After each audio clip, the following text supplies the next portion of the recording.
Eddie, busy day? Got any chance? Any chance of what?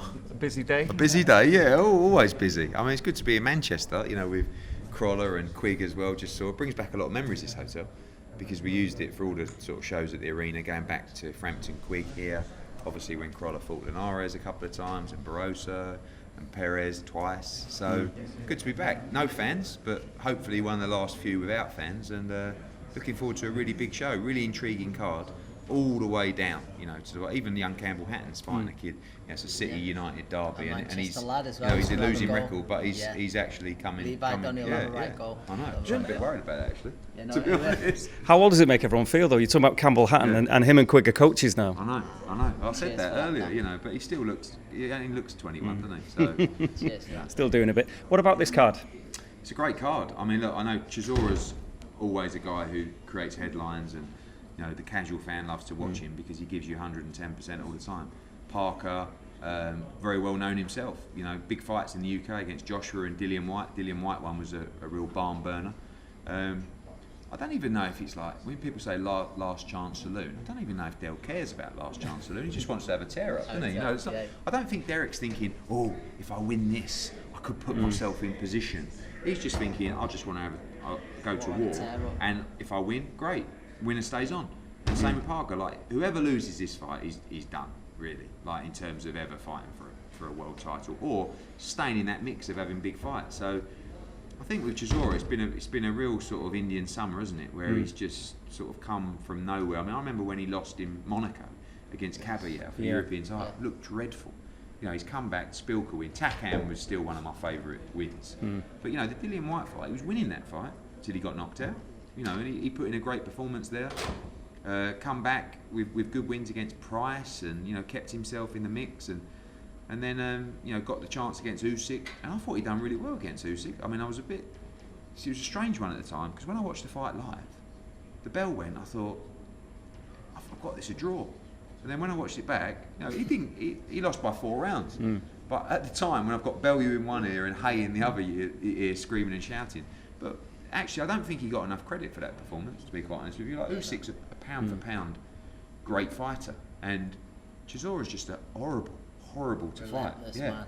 And that's what Andy Lee. I mean, I thought Parker looked really light, really lean, and Andy Lee will be telling him, whatever you do, don't stay in the pocket with him and don't trade with him. Move, do this. But after a while, Parker's not Usyk. He can't move like Usyk, and Usyk had trouble moving like that against Chisora. So I think Parker, after 2 or 3 rounds, will just be, in the end, he'll go, do you know what? At some point, I'm going to have to stand and trade, and that's when it gets really, really tough when you're head on head with Chisora, because he's horrible. Sort of moving down the card of the chief sport and a lot of people's in the main event. Katie Taylor and Natasha Jonas is so one of the very biggest fights that can be made. I think so, yeah, and it gets more intriguing by the day, doesn't it? I mean, with Natasha, when I signed these two, I always thought, obviously, these two are just going to fight each other. She suffered a shock defeat, Natasha, didn't she, to Overnorth, and she's done really well to come back.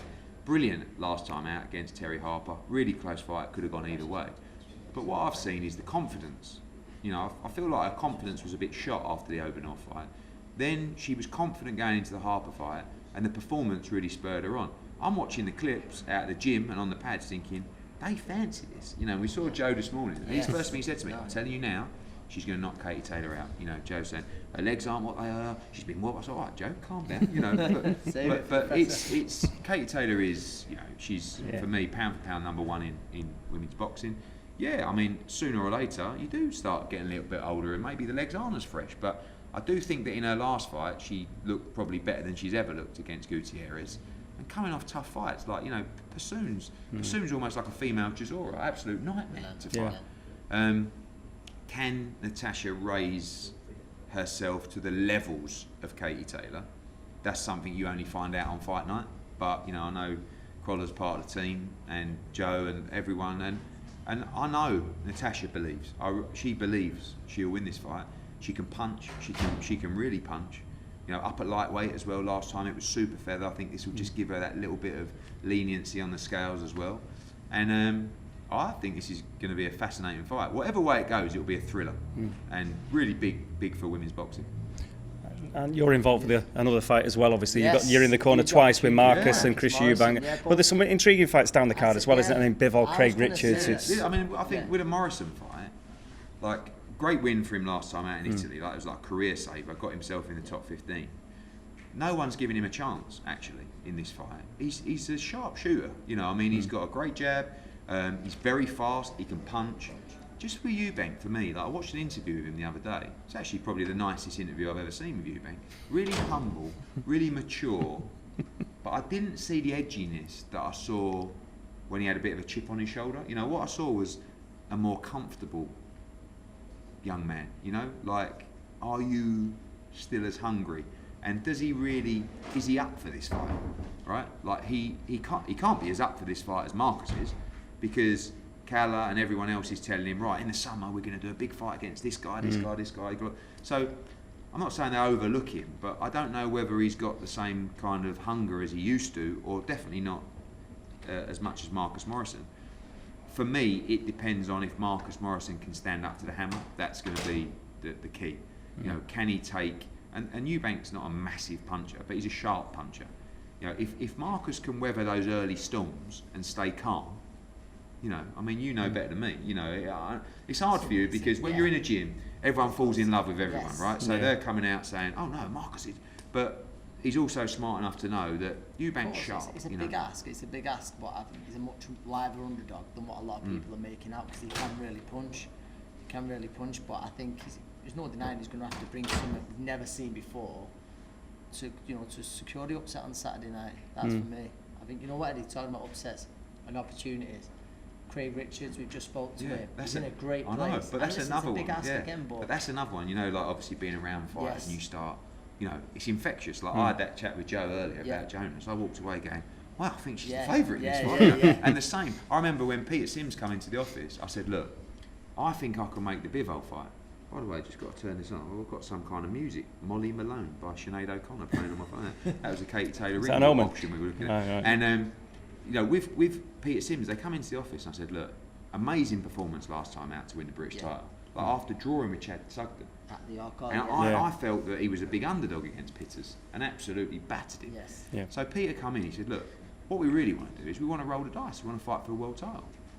So I said, well, look, obviously I represent Dimitri Bivol. He's desperate for a fight, but he's really good, you know. And Pete went, no, you know, we've looked at Bivol for a while. We fancy that fight. So I said to Pete, the good thing is he's going to get a fantastic payday. He's going to get the opportunity of a lifetime. And if he loses, he come back and defend his British title. He went, he ain't losing, man. He's going to knock him out. And I'm like, okay. Well, look, my job is to give you the chance. Like, it's over to you. You do the fight. But when I've seen him in the gym and sparring and stuff like that, he's looked really confident, and he's been hurting people badly in sparring. He can punch Craig Richards, and then you start looking at, okay, so let's start talking ourselves into the fact that Richards has got a great chance. Dimitri Bivol last boxed in October 2019. Right? Wasn't great either, was he? He had a poor performance against Castillo, right? He beat Joe Smith comfortably in February that year, but again, wasn't like a lightning performance. He's not, I think, I'd say he lacks confidence, Bivol, but I think he's a fighter that likes momentum and likes to stay active. And then you start thinking, well, it's in the UK, like, he can't, can he? I put a tweet out a couple of days ago going, he can't, can he? Can he? I mean, it would just be, I rate Bivol as like, not a pound for pound, but like not a million miles outside the top 10. So for Craig to do that, but he's in a great place, you know, and he's not, I'm so happy to be here. It's, I'm winning this fight. But again, he has to, I feel the same with Marcus Morrison, he has to get into the fight. You know, you could come out, Bivol's very sharp with his feet, all of a sudden, 1-2, and you know, you get stung early, and it's done. It's just gone away from you. Just feel like both guys have just got to get into the fight, and then I think they've both got great chances. Someone who's been starting earlier in the lightweight division, James Tennyson. Yeah. What do you know now? So obviously he's fighting for the IBO World Lightweight title on Saturday. What's going to be your plan with James? I'm guessing as soon as crowds roll out, like, going to take him back home. He's becoming a star there, and there's a space there now with Carl Frampton. I know Michael Conlon's going to step up, but what's your plans with James Tennyson? Comes through Saturday. Yeah, he's got a good fight actually against Strephon. Like, I spoke to some of the Mexican guys last night who, you know, unfortunately part of the Maurizio Lara team, who was came gonna say, over, and they said no. He said similar. Yeah. You know, can punch, super tough, never been stopped. Tennyson, you know, and I know this is for the IBO strap, and you know, one thing I won't be doing, and by the way, I love the IBO. It is a version of the world title. It's just not one of the more recognised versions of the title. And you always have that debate with fight fans where, you know, I can't. If James Tennyson wins on Saturday, I won't be shouting from the rooftop saying it's Belfast's new world champion, because I guess I'm a bit too much of a purist and old school guy to say, really, like, but it's a good stepping stone, because all those other belts are wrapped up right now in the division. So go and win the IBO world title.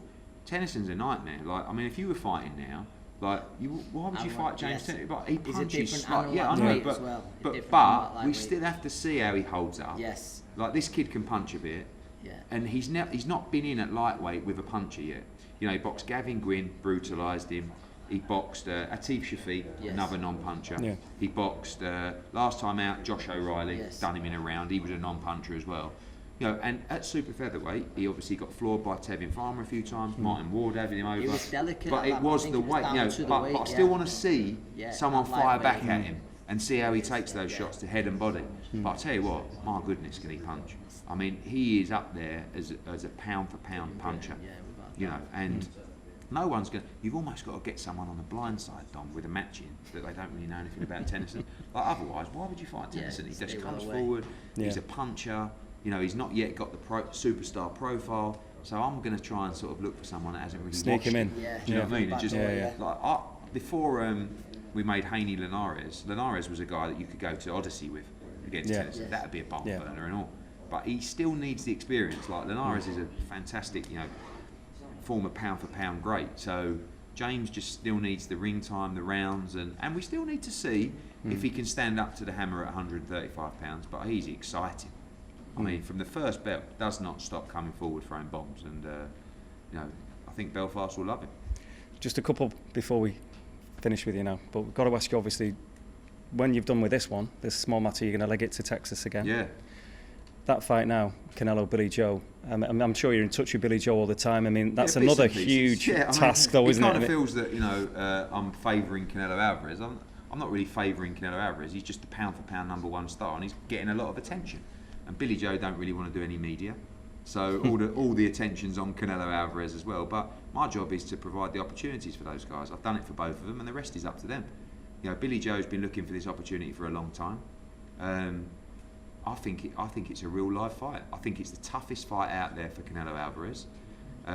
Billy Joe is going to look razor sharp. He's in tremendous shape. He's got the bit between his teeth, and it's going to be a thrilling fight. 70,000 people there. The atmosphere is going to be absolutely wild, and it's over to him. It's a tall order, because Canelo is fantastic. He's brilliant. Yeah. But so's Billy Joe. You know, he's undefeated. He's a 2-weight world champion. But we're going to find out now. You know, he's wanted this for a long, long time.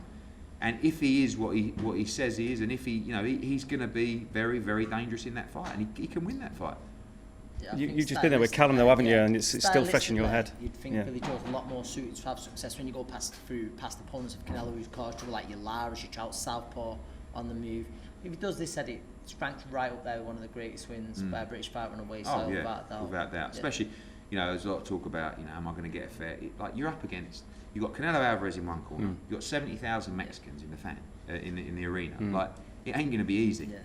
But Billy's a bit of a maverick. You know, like, when he needs to turn it on, he can turn it on, and when he doesn't need to turn it on, he just don't turn it on.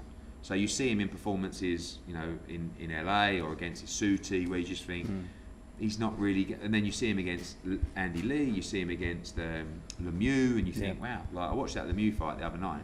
I mean, you know, Canelo's a different animal, but he did absolutely school him in that fight. And he spawned a generation of people doing that, saluting the crowd, didn't he? Yeah, but I think as well, you know, people keep referring back to Lara and Trout and Mayweather, and then Canelo's response to that and Reynoso's response is, I was a novice, like, I didn't really know what I was doing back then. I'm a totally different fighter, but Billy's got that style, a bit like Demetrius Andrade. You don't really want to go near it, really. Yeah. So that's why both guys need the props, because Canelo's going, he's a champion. I need to win the belt, and Billy's fighting the pound for pound #1. So it's going to be a brilliant fight. before the final point before you go, because it is the law, as you know, Yeah. and Billy's out there with Tyson, obviously. So go on, Eddie. What can you tell us? I just said in an interview over there, I think there's like 2 or 3 Bob Arams, you know, because I messaged him last night after seeing one of his articles. Said, what's going on? Well, you know, it's taking time. I said, of course it's taking time. It's one of the biggest deals. Well, it is the biggest deal really in boxing history. Yeah. So, but he said we haven't spoken for a week. I spoke to him. Last communication was Friday and Thursday. You know, the lawyers were on a phone on Sunday. So I don't know. I think sometimes Bob, well, he's 90, but I think a lot of the time he likes to put pressure on. You know, and this is his way of saying they need to hurry up, and they do need to hurry up. But it takes, you know, there's a lot of lawyers involved in this, and it's not just something that comes back and then, you know, you've got one guy's in Middle East time, you know, lawyer there. You've got a guy who's on UK time, lawyer. You've got a guy in New York, lawyer. You've got a guy on the West Coast, lawyer. Like, so we're working as fast as we can. But when he says, like Bob Arum says, Eddie Hearn's running out of time. What's he got to do with me? We're supposed to be in this together. Why am I running out of time? I'm the only one doing any work. So if you don't want to get involved, if you don't want to do anything, if you don't want to lift a finger, you just want to rely on me, wait. Right? Because everybody's told, we've had it in writing, that the site offer, we all accept it. They've signed a contract, the contract's come in, this fight is on.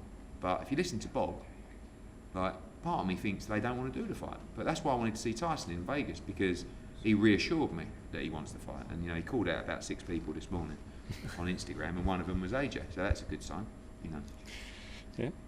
CrossFit Dosser. You know, or something like that. Yeah. The new insult. No, Ed, thanks, mate, and look forward to the show this Absolutely. weekend. Nice one. Thanks, Eddie.